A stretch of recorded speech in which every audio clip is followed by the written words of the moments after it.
गुरु प्यारे साथ संगत जी, राधा स्वामी जी।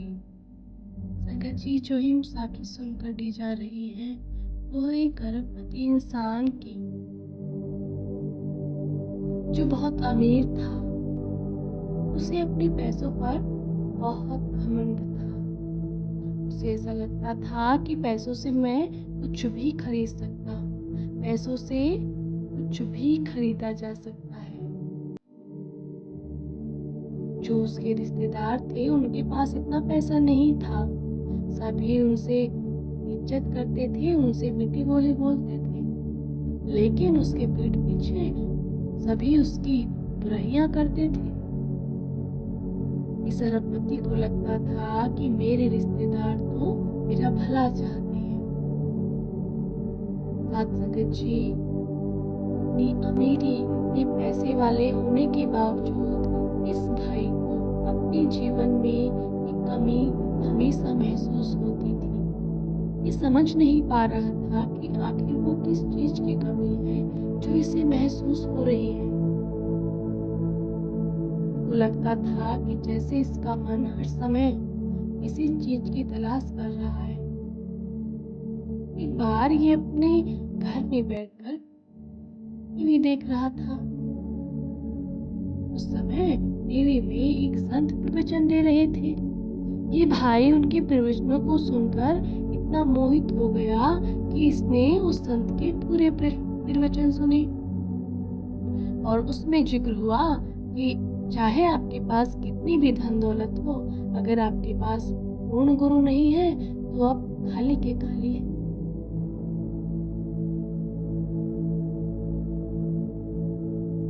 तो ये सब सुनकर चौंक गया कि मेरे पास धन दौलत है तब भी मैं खाली हूँ। तो ये सुनकर उसने सत्संग में फरमाया गया कि आपको किसी ऐसे पूर्ण गुरु की तलाश करनी है जो पूरा हो। तलाश में जुट गया। परंतु इन्होंने कई संतों को देखा, लेकिन इनके मन को शांति नहीं हुई। किसी ने कहा कि बाबा जी साल में एक बार आते हैं, अगर आपको संतों से मिलने से शांति नहीं हुई तो एक बार आप उनके सत्संग में जाके देख लें। पैसे वाला तो था ही। जैसे ही बाबा जी एयरपोर्ट पर लैंड करते हैं, उसके तुरंत बाद अपने पैसों की बड़ाई दिखाते हुए एक फटी कार ले जाके खड़ी कर दी। और उसे तो क्या, मालिक तो प्रेम के भूखे हैं, किसी के पैसों के या धन दौलत के नहीं। मालिक ने जाने से मना कर दिया। बाबा जी अपनी गाड़ी से आए। फिर उसने महाराज जी के सेक्रेटरी को फोन लगाया, मेरी मीटिंग रख लो, मुझे मिलना है बाबा जी से।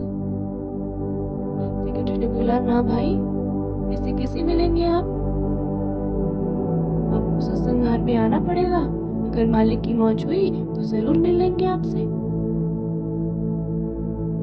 सरपति इंसान ने बोला, अरे भाई, उससे मिलने के लिए तो टोरंटो में भीड़ लगी रहती है, लोग वेट करते हैं मुझसे मिलने के लिए, ऐसे कैसे मैं नहीं मिल सकता।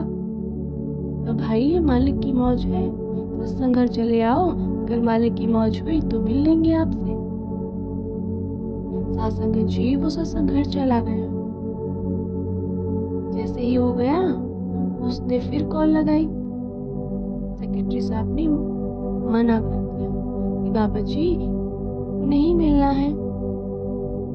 उसने कहा कि मुझे जरूरी कुछ काम है। उन्होंने पूछा, क्या काम है? उन्होंने कहा, मुझे पूर्ण गुरु की तलाश है और मुझे गुरु से नामदान लेना है। बाबा जी ने कहा, ठीक है, भेज दो। जैसे वो बाबा जी के पास गया, बाबा जी से कहने लगा, मुझे नामदान दे दीजिए। बाबा जी ने कहा, बेटा, इतनी जल्दी नामदान नहीं मिलता है, अभी तुम इसके लायक नहीं हो, अभी तुम्हें और मेहनत की जरूरत है। कहा, महाराज जी क्या कमी है, मेरे पास धन है, दौलत है, सारी फैमिली मुझे बहुत प्यार करती है, इज्जत करती है, बड़े से छोटे तक सब मेरा सम्मान करते हैं। बाबा जी ने कहा, बेटा वो तेरा सम्मान नहीं करते, तेरे पैसों का सम्मान करते हैं। तो वो बाबा जी की बातें चुप सुन रहा था। बाबा जी ने कहा, ठीक है, अगर तुझे नामदान चाहिए तो तुझे मेरी 2 बातों को मानना पड़ेगा। सरबपति लखपति आदमी ने बोला, ठीक है, मैं आपकी बात को मान लूंगा। बाबा जी ने उसे अपना चश्मा दिया और कहा, उसे इसे ले जाकर जो भी तेरी इज्जत करता है उसके सामने लगा लेना। जैसे ही वो घर पहुंचा, उसके अपने रिश्तेदार थे, चश्मा लगाया, उनको देखने लगा। चश्मे से रिश्तेदारों की मन का हाल वो जानने लगा। जैसे उसने चश्मे लगाए, उनके रिश्तेदारों के मन का हाल ये था कि ये पता नहीं कब मरेगा, अब ये मरे और कब हम इसकी धन दौलत लें। उसने ये बात सुनी, लिखी लिखी। उसके बाद वो ड्राइवर के पास गए। जैसे उसने ड्राइवर के पास जाकर चश्मे लगाए और वो ड्राइवर को देखने लगा, ड्राइवर मन ही मन सोच रहा था कि ये कितना दो है, हमेशा मुझे डांटता रहता है। वो भी उसके बारे में बुरा भला सोच रहा था।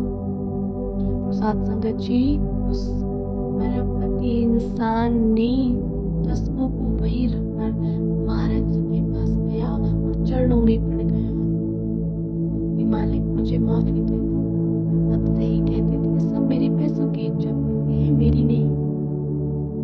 बस मुझे तो आप अपने चरणों में रख लो, मुझे कहीं नहीं जाना।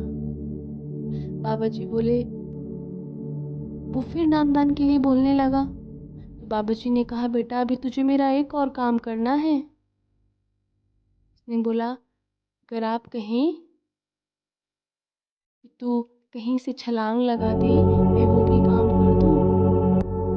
बाबा जी ने कहा, बेटा तुझे सेवा करनी है। उसने कहा, ठीक है बाबा जी, मैं कर लूंगा। उसकी सेवा थी गड्ढे खोदना। उसने जैसे बाबा जी के बताए अनुसार उसने सारे गड्ढे खोद दिए, अच्छे से सेवा अपनी निपटा ली।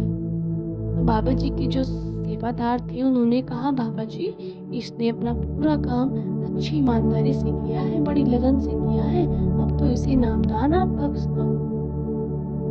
बाबा जी ने कहा, नहीं अभी नहीं। सेवादार भैया ने कहा, नहीं बाबा जी, इसने अपना काम बहुत अच्छे तरीके से किया है। बाबा जी ने कहा, ठीक है, तो ऐसे करो, जो इसने सारे गड्ढे खोदे हैं उनको दोबारा से भर दो, फिर देखो क्या कहता है। फिर सेवादार भैया ने ऐसा ही किया, सारे गड्ढे उसके द्वारा जो खोदे हुए थे वो भर दिए।